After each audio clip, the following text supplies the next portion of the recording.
夏天到啊，也是食酸野上好的季节。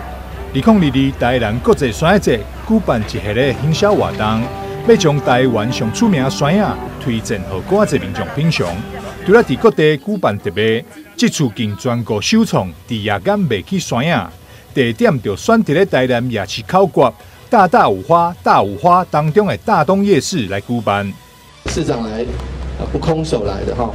这个有我们国际芒果节的50块抵用券，好，等一下我们会发一发啊，发怎么样呢？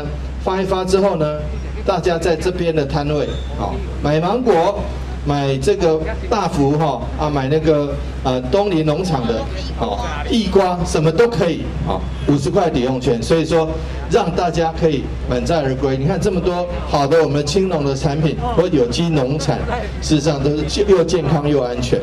主办单位台南市政府为吸引买气，经现场发送50块的夜市促销券，会当用来买酸野，而且不只会当用来买农特产，实际上的任何单位嘛拢会当使用。